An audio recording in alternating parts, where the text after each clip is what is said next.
اللہ نے فاطمہ کے لیے 9 القاب رکھے، لہا تسعۃ الاسماء عند ملیک مقتدر، خدا کے نزدیک ان کے 9 نام ہیں۔ اور پھر آپ نے وہ نام نقل فرمائے، آپ نے فرمایا اللہ نے فاطمہ کو زہرا کہا ہے۔ زہرا یعنی روشن، منور، تابندہ۔ اور زہرا کا کہنے کا مطلب کیا ہے کہ جب وہ محراب عبادت میں کھڑی ہوتی ہیں تو ان سے نور ساطع ہوتا ہے، اسی لیے انہیں سیدۃ النساء العالمین بھی کہتے ہیں، کیونکہ اللہ عورتوں میں اس کو پسندیدہ سمجھتا ہے جو سب سے اچھی اس کی عبادت کرتا ہے۔ سبحان اللہ۔ فاطمہ سے بہتر کسی نے نہ کی۔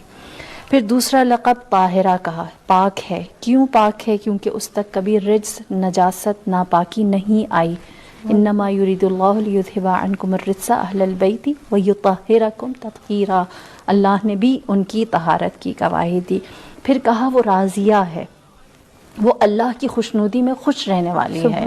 آپ کے اوپر جتنی بھی آزمائش، جتنی بھی ابتلاءات آئیں، ہر ابتلا، بچے کی ولادت سب سے خوشی کا لمحہ ہوتا ہے ماں کے لیے، لیکن رسول اللہ نے ہر بچے کی ولادت کے وقت بتایا کہ ان کو اسلام کی راہ میں بہت ساری مصائب اور مشکلات کو اٹھانا ہوگا۔ خاموش رہیں، راضی رہیں، رضاً بقضائہ و تسلیماً لامرہ کہا۔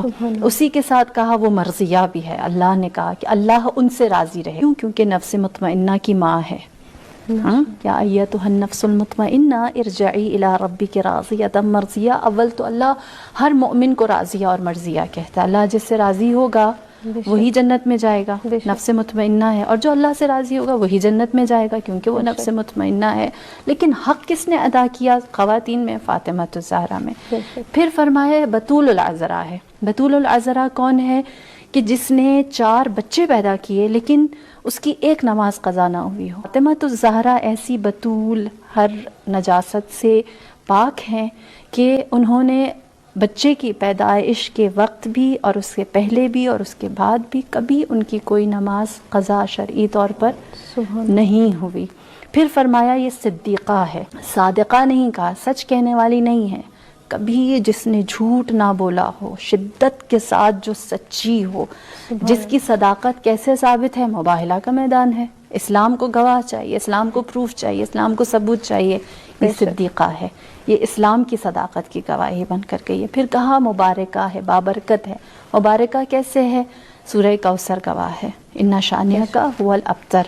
ان سے اولادیں بہت زیادہ جناب فاطمہ الزہرا کی بھی نہیں ہیں، لیکن جو 4 اولادیں ہیں ان کو انہی سے ہی اللہ ایسی نسل پاک چلائے گا کہ وہ برکت ہوگی اس کے اندر۔ پھر اس کے بعد فرمایا کہ یہ زکیہ ہے، یعنی پاک ہے، اور پاک ایسی ہے کہ کوئی نجاست ان کے نزدیک نہیں آ سکتی۔ یہ 9 نام القاب اللہ نے فاطمہ الزہرا کے لیے دیے۔